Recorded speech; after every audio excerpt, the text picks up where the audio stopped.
speak today and some eulogy for Rabbi Ovadia Yosef, who passed away exactly a week ago. He was the chief rabbi of all the Sfaradim in the world. And the world is in critical condition spiritually because there are few Gdolim, few Ashkenazim that left, and they're all older than 90 years old. And after that, there's Baruch Hashem thousands of Chachamim, but that's already not in the same level because these Gdolim that we see now, that Rav Steinman, 100 years old, Rav Wozner, Rav Kanievsky, they're all 90 and up. This is from the previous generation. They grew up in a clean world. The things that we have today in our world, they did not have. They did not know anything in their life besides Torah. They gave their life for the Torah.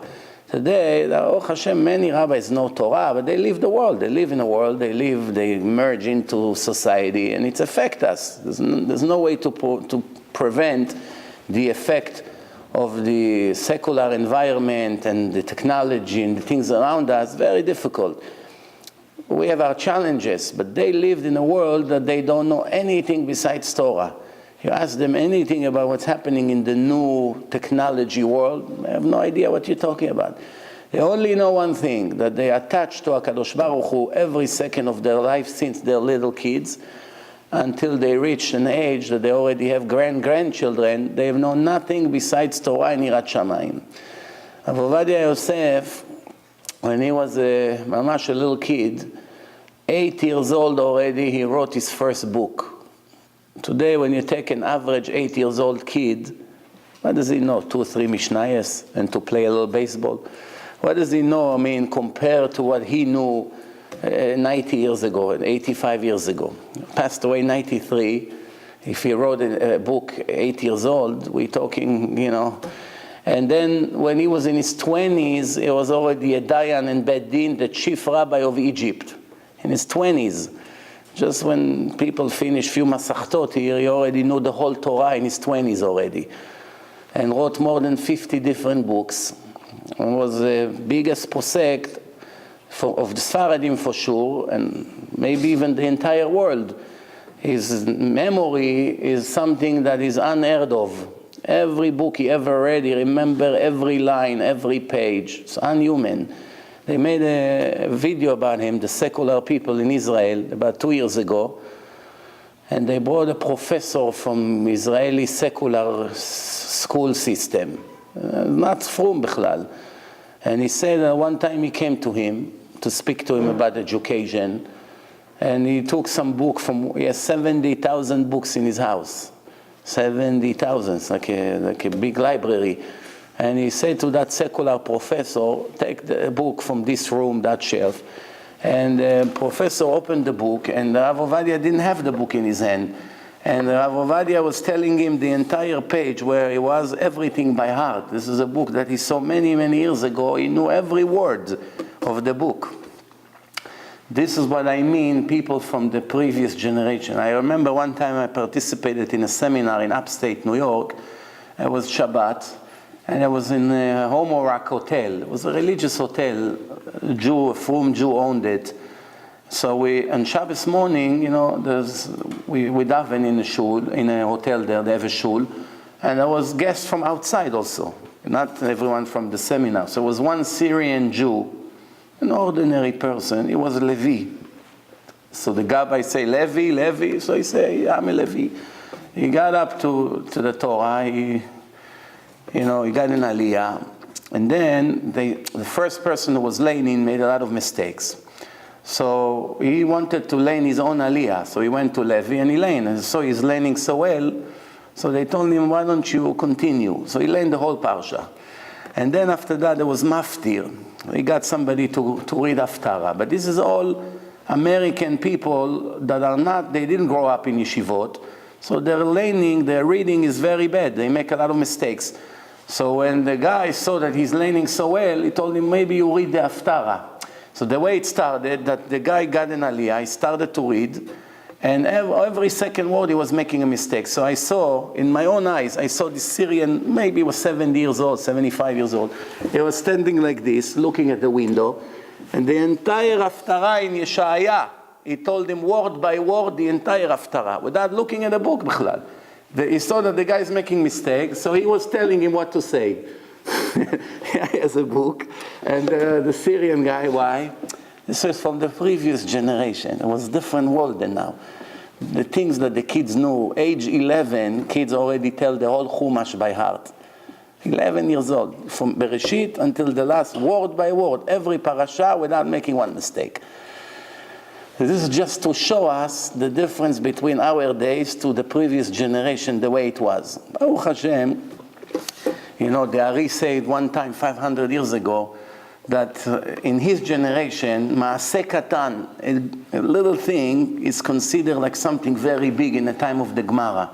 Why? Because Hashem judges us in relation to the generation. We live in a generation like this, like Noah. Noah was tzaddik in his generation. Maybe if he was in a different generation, he was not the biggest in the world, like he was in his time. But it doesn't matter, because in his time, it was almost impossible to be a tzaddik. What happened in the world was mamash Sodom v'Amorah, what's happening around him. To be tzaddik, even partially tzaddik, was already something so big, because compared to where you are, if you live around wicked people and you're able to keep 60%, it's harder than you live among righteous people and you keep 90%. Why? Because the influence of the people around you destroy you. It's a known thing. That's why the Chachamim say, if you tell me who your neighbors are, I'll tell you who you are, who you chose to be your neighbor. Lot, he decided to go to Sodom. From that moment on, the Torah doesn't look at him as a tzaddik anymore. That's it. He decided to move to Sodom before he even stepped there. It was already, he lost his level. Why? He decided to go live in a bad place. So when Rabbi Ovadia Yosef was a kid, he came to Eretz Israel when he was 4 years old. He was in Iraq. He came to Eretz Israel. In Eretz Israel, there was one big yeshiva for Sfaradim. It's called Ovadia Yosef. Until today, it's there. The way this yeshiva was, in the time of the Ben Ish Chai was the biggest chacham in the Arabic countries. He was in Baghdad, in Iraq. He was a huge Kabbalist, very, very holy person. When he was a kid also, he was already such a big Mekubal as a kid. He had wealthy brothers, they supported him, so he learned all his life Torah, non-stop. And in each drasha that he gave on Shabbos, there were 10,000 people in the shul without microphone.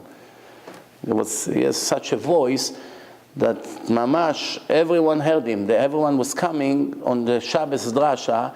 He was a very big chacham. And today his books are incredible. When you see his books, you see the level of his holiness that he had. Midat Chasidut. So one time a wealthy man, he was a businessman in India. He came to the Ben Ish Chai and he said, I want to go to Eretz Israel. It was the time of the Turks. The Turks were in charge, the Muslims. So he said, I want to go to build a hospital in Eretz Israel. I have money. I was very wealthy. I want to open up a hospital in Eretz Israel. So then Ben Ish Chai told him, don't open a hospital, open a yeshiva. So he told him, well, Rabbi, I come to ask you for a bracha, and you changed my entire plan in 1 minute. So Ben Ish Chai told him, to open a hospital, there will be people standing on line to give their money. It's easy. Why? People understand. People need remedy. You have to make a hospital. But to open yeshiva, not that many people understand what it is, because it's a hospital for the soul. And the Yetzer Hara will fight anything he can to prevent such a thing. Take my advice, open yeshiva. The wealthy man did not think too much. He went to Eretz Israel and opened yeshivat Ovadia Yosef. All the Sephardi Chachamim in the world in the last 100 years came from this yeshiva. All of them, all the chief rabbis all over the world. They went to Panama, to Egypt, to Iran, to all the places. All the biggest Kabbalists, all the holiest Chachamim of Yerushalayim, you look at their pictures from the old days, 60 years ago, 70 years ago, the way they were, all of them came, and this all the merit of this wealthy man that took the advice of the Ben Ish Chai. If he opened a hospital, the Arabs would go there, they have to take care of them. Or the Arabs, they're killing Jews. You come, you open a hospital, and you have to treat your enemies that they'll be stronger, that they can kill you better. What zchut he would have? Remember, there was mostly Arabs in those days. The Arab come to the hospital, what did he tell him? No, if I'll cure you, tomorrow you come and stab me in the back. They used to kill the Jews every day in those days in Israel. Still do today. Look what's happening. So he was smart. He made the right choice, and all the zchut of all the Torah in all the Sephardi communities, everything that they know basically goes to these wealthy men. Look at, that's what the Gemara says, יש אדם קונה עולמו ברגע אחד. Person can do one good act in his life and merit and benefits from it for eternity. It's just endless reward he gets. When Ovadia came to Eretz Israel, they sent him right away, like I say, in his 20s to Mitzrayim. In Mitzrayim, in Egypt, in Cairo, they have a special library. It's called Gnizat Cairo. It's the Gniza. It's old books that are nobody in the world has. They're all handwriting of rabbis from hundreds of years ago, each one worth millions of dollars, each one of these books, because it's original handwriting. And they don't, of course, they don't let anyone take it out. You can go and see, but you cannot take it out. But he had such a memory that he used to go every day to the library, read 20, 30 pages, go home, write everything, then go the next day, read everything, goes home, he writes everything. It wasn't like today, iPhone, you can take pictures, everything from the head. He was going home and writing books. He took many books from the Gniza of Cairo, he wrote them with his handwriting, and later they published them. It was all from his memory.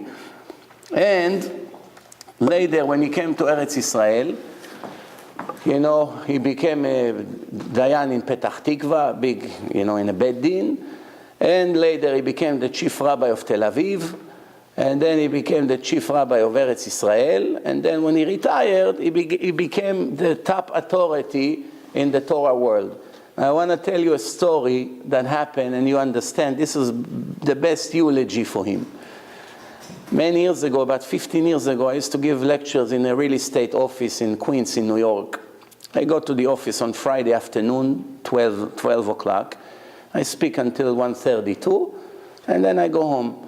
And everyone was there, Israeli secular guys and secular girls, all working for an Israeli boss in a real estate office.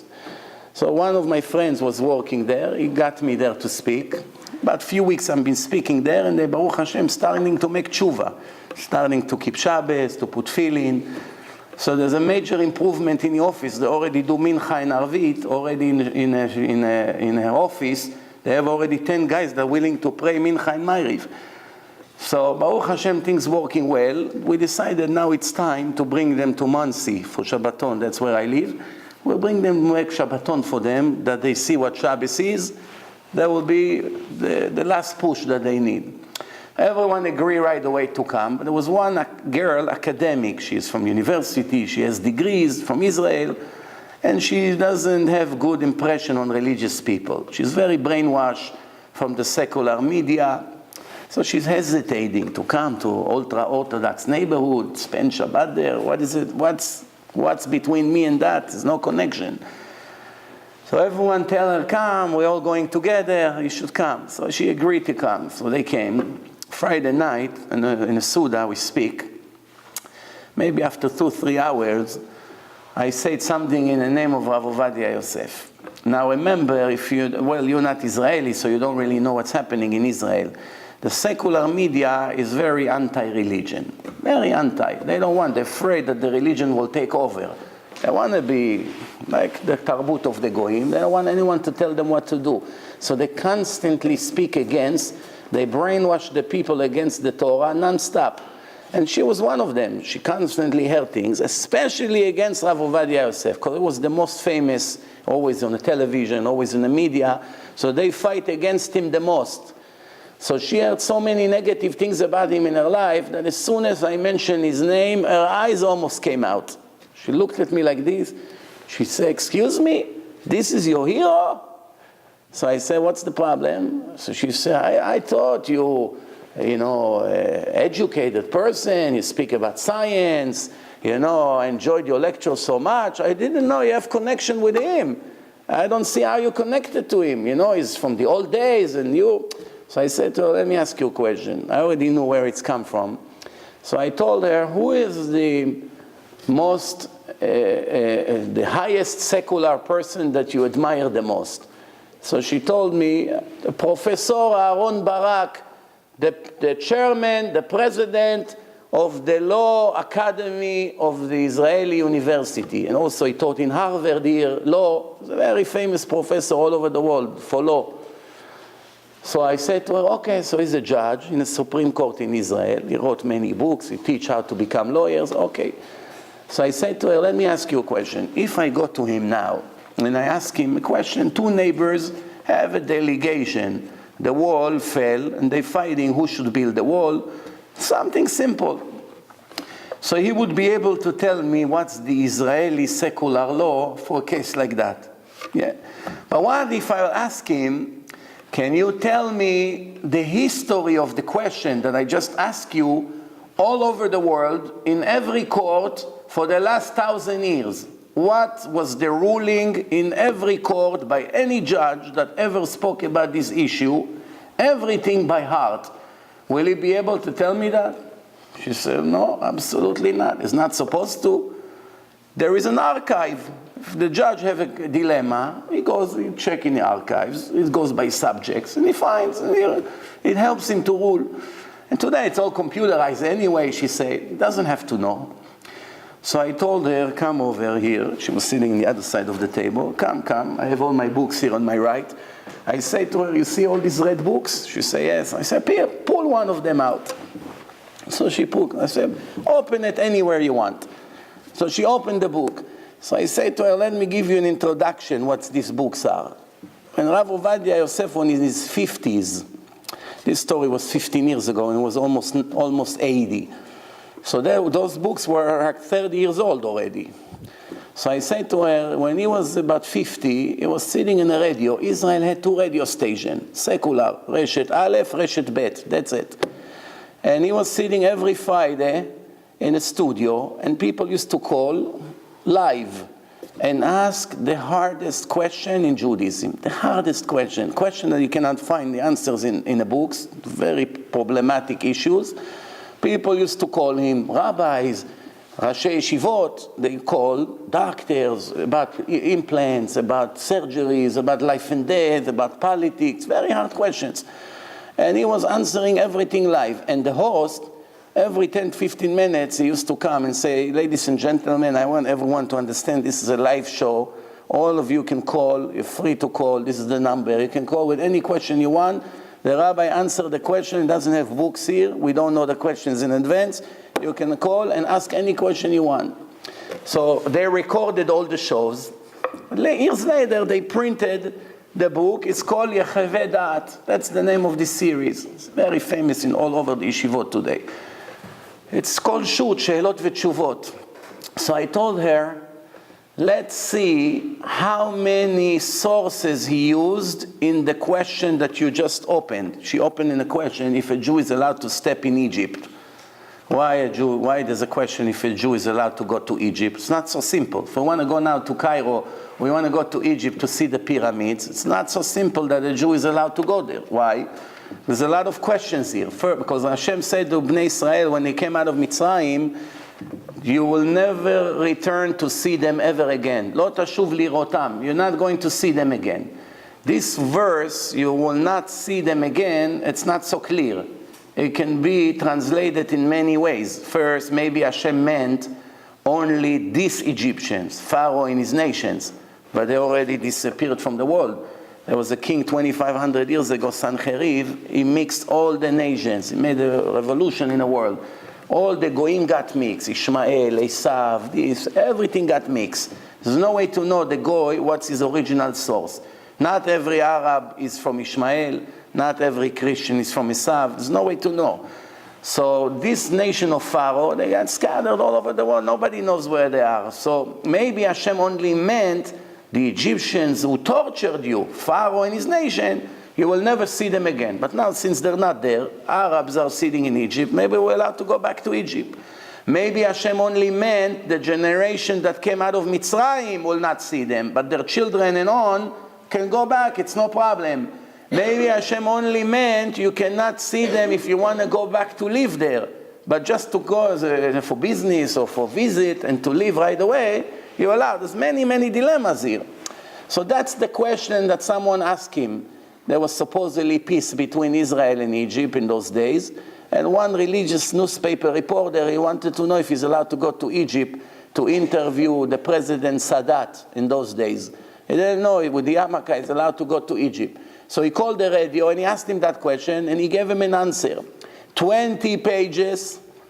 And I told her, now let's count together how many sources he used live from his head when he gave the answer on the radio. Every time you see parentheses, that means it's a new court. He brings it from a new book. Rambam, Ramban, Gemara, Yerushalmi, Zohar, the Ari, Shulchan Aruch. Brings a lot of sources. Count with me, I say to her. So we're starting to count. We're obviously not going to read 20 pages now. So we only counted how many parentheses we have. Well, we go 10, 20, 30, 40. When we got to 50, I see she's about to faint any minute. So I told her, you see, there's another 10 pages to go. So more than 100 sources. And there's thousands of questions. And everything was by heart, everything. Thousands of books, page by page, full control of the whole Torah. 1,000 rabbis combined don't know what he knows alone, I say to her. Not to talk about your professor, he doesn't know 1,000,000th of him. And you're willing to bow down to him. So I looked at her, the Gemara says, you're not allowed to embarrass a person in public. כל המלבין פני חברו ברבים אין לו חלק לעולם הבא. כל המלבין פני חברו ברבים כאילו שופך דמים. There's horrible statements here. You embarrass your friend in public, it's like you murdered him. Or, chas v'shalom, I have no share to the world to come. Such a punishment? Why? Because the embarrassment of that person, his face become red, all the red blood cells explode under his skin. If there would not be skin, the blood would spill out of his face. This is the embarrassment. So I looked at her, believe me, she was red like a tomato. And she said to me like this. She put her hand on her heart, and she said, I'm so ashamed. A minute ago, she was like, chas v'shalom, looking at him like he's nothing. She said, I'm so embarrassed. אני כל כך מתביישת. I'm so ashamed. This is unhuman. It's not, it cannot be. I said to her, oh, now you're beginning to understand. She said, but how can they speak so negative about him on the media and this? They don't know it? I said, this is the world of the lie. What do you think? What you think it's really the truth? So she was so impressed that she became religious right away. And today, she's already ultra Orthodox. She's a secretary of a big rabbi. And I go sometimes to shop for Shabbos. I go to Costco. Many times I see her with her minivan come with all her little kids. They're all mamash like Hasidim, with their peos and all that. And I sit in the car and I smile. And I say, Rav Ovadia, this family, it's your Baalei Tshuva. The book was the punchline. She looked at that, because she was educated. See, when a person is educated, he reads a lot of books, he learns, even in university. Even though half of the things they teach over there, it's total nonsense, at least half. But at least she's used to read, to go into books. When she saw that, she knew to admire it right away. And that was really it. I'll tell you another story about him. When he was a teenager in yeshiva, he broke his 2 legs. And he went to the hospital. Both of his legs were cast all the way from the hip down to the toes. So he was laying in the hospital, he cannot move. So one chief Ashkenazi rabbi of Yerushalayim, he decided to go visit him in the hospital. And no one understood why the old man, that is the chief Ashkenazi rabbi of Yerushalayim, he wants to go waste his time to visit someone 16, 17 years old in a hospital, with all due respect. What is so special about this kid? So they asked him, Rabbi, tell us the secret. Why? Is your relative? No, he said, no, I'm Ashkenazi, Sfaradi, is not my relative. So he said, so why are you wasting your time? Well, everyone who goes to the hospital, you're going to go and visit him? He said, did you hear how he broke his legs? He said, no. What, is there any nafkamina? What's the difference how he broke his legs? He said, when I heard how he broke his legs, I know I'm going to visit the new Gdol Ador in the future, a new chief rabbi that will be. So why, Rabbi? He say, he climbed on a ladder to get a book all the way in the top shelf. And he was so into the book, was standing on the ladder, was so into the book, that he forgot after 20, 30 minutes that he's standing on a ladder. He was so deep in the book, so he started to walk and he fell from a very tall ladder and he broke his 2 legs. He said, when someone is so into the Torah, it's not a regular thing. Yeah, many people learn Torah. When the door opens, they look. The phone rings, they turn around. Oh, they have other things in their mind. But that's mamash already his entire kol kulo betoch haTorah. I had to see who this kid is. And he wasn't wrong. Years later, we see that you should know one thing. Who is the biggest chacham in the world? Only Hashem knows. Maybe it's somebody nobody heard of, is hiding. We don't know. We know that there are big chachamim. Nobody can argue with that. But who is really the biggest chacham or the biggest tzaddik? Nobody knows. Only Hashem can tell. But one thing we do know. Since the time the Bnei Israel went to Eretz Israel, no Jew in history had a funeral that 1 million people came. Not even a goy. Do you know a funeral of a president of the United States that 1 million people came to a wedding, to the funeral? No one in history had such a thing. Many big funerals in Yerushalayim of very big chachamim, but 1 million people in a nation that have 7 million citizens. 1 million people came, and that's because many other wanted to come, but Yerushalayim was blocked. There's no way, you had to stand 5 hours to enter Yerushalayim. So everything was closed, blocked. And plus hundreds of thousands participate by watching it live in the internet. People from America, they could not fly. 7 hours ahead there, and the flight is 11 hours, and then until you get to Yerushalayim, there's no way to participate in it. Yes, many thousands of Talmidim in Brooklyn alone, almost the whole Syrian community. There's a lot of wealthy people who over the years he gave them advice and they donate and they did many things together. With no question they will all go, but they couldn't go. So just to give you an idea, even the prime minister, even the president of Israel, politician, even people who were against him all their life participate in the funeral. Not only that, the head of the Palestinian Authority, Abu Mazen, 2 months ago, Rav Ovadia spoke in a lecture and called him a snake, a terrorist, a murderer. We should not trust him. 2 months before he passed away, and of course you see what the rabbi said about him, he called to pay respect to him, and he said, this is a great loss. The Arab, he called and he said, it's a great loss to the world. The president of Egypt, big people, lots of people from all over the world. Why? This is what the Gemara say. גדולים הצדיקים יותר במותם מאשר בחייהם. When a tzaddik is alive, everyone knows him fine. One day when he passed away, he's only going to become bigger and bigger. Rabbi Shimon Bar Yochai, every year in his yahrzeit, 500,000 people participate in Meron. 2,000 years since he passed away. The Prime Minister of Israel, Rabin, 18 years ago he got killed. You go to his grave in his yahrzeit, you don't have minyan. No one. Not 10 people to say Kaddish for him. Nothing. Menachem Begin. He was a prime minister everyone loved. Was also Shomer Shabbos. Maybe the only prime minister was Shomer Shabbos. He was really admired. He was a great speaker. A great warrior. He fought for the land of Israel. He gave his life for the country. Not minyan in his grave.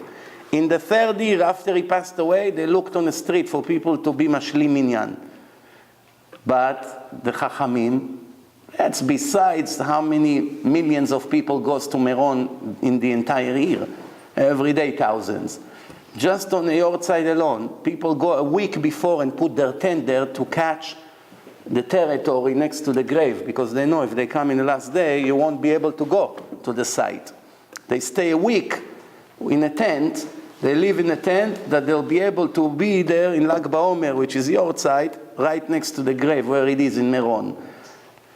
The Chachamim, 2,000 years later, every day their name is mentioned in the Talmud. Rabbi Akiva, Rabbi Yochanan, the people, the greatest philosophers in the world. Who remembers them? Once in a while their name is mentioned. Why is it?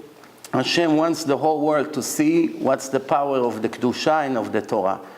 You as girls, and we as guys, we should look up to these Chachamim and we learn what's the perfect way to be. There's many Chachamim, but the idea is there's a big difference between just a Chacham to a perfect Chacham. Someone that you never find him ever do something wrong.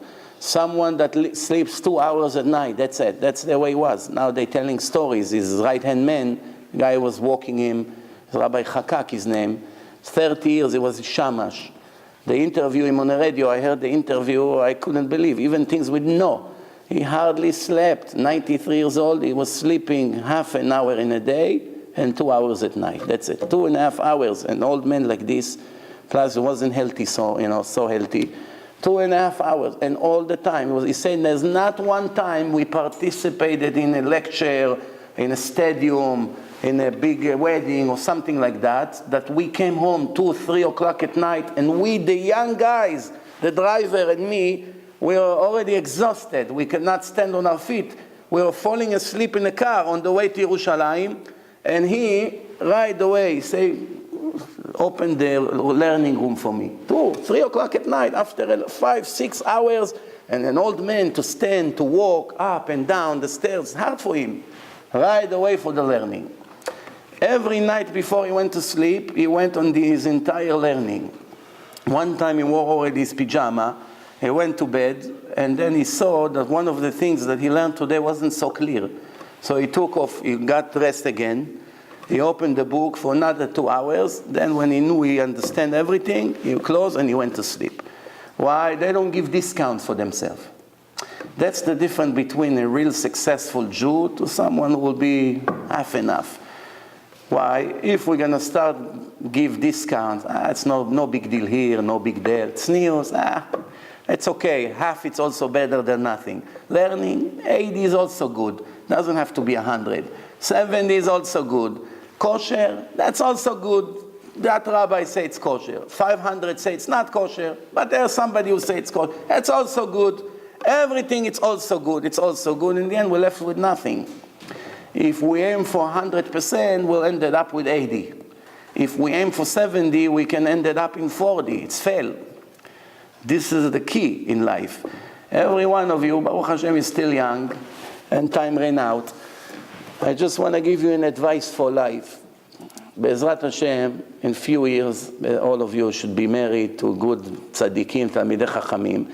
But the first rule in life, I know many girls thinking I need a guy that will support me financially, I have comfortable life. People think like that. You should always remember rule number 1. First thing you check when they offer you in the time to come, you have to see if the person is connected to Torah and to Hashem every day. Not every other day. Every other day it's worthless. Every day. Which means is Yaharek Bal Ya'avor, he won't go one day without being connected to Torah. No matter what, he has to go to the motor vehicle, he's in a hospital. Rav Ovadia was fighting for his life. The last few pictures was taken with the Gemara in a hospital. They put a transistor in his heart, a pacemaker. An hour later, he opened up his eyes, learning. An hour before the surgery, learning. Doesn't waste a minute of time. Connect to Hashem. And there's no way for a man to connect to Hashem unless if he learns Torah. There's no way. Women can connect to Hashem with their hearts. They read a little Tehillim, they hear a good story about Emunat Tzadikim, they begin to cry and they feel very connected to Hashem. But by men it doesn't work like this. If a man is not deeply in a Torah, he has very difficult time connecting with Hashem. Mamash, he loses holiness. And if you want Reshamayim, Baal Midot, it's impossible to be Baal Midot if you're not connected to Torah. The only thing that can kill the Yetzer Hara in a man's life, it's the Torah. If he doesn't eat Torah for his soul every day, the Yetzer Hara not only not dying, it's growing constantly. Then he becomes violent, and he's arrogant, then he has a mouth that I want to say what he say, and disrespectful, and ungrateful, and lazy, and doesn't get up in the morning, and doesn't go to pray, and kosher, it's half enough, and I don't want to tell you all the other things. And I'm telling you from experience. Remember my advice. The first thing you ask, this person is connected to Hashem every day, then let's talk about all the others. So other things also important. I'm not saying no. First thing, before you care if he's going to be a doctor or not, or professor, or he's going to have a big house or small house, first thing you ask, this is a Ben Torah amiti or not? If yes, let's talk about the rest. Thank you very much. Have a great week.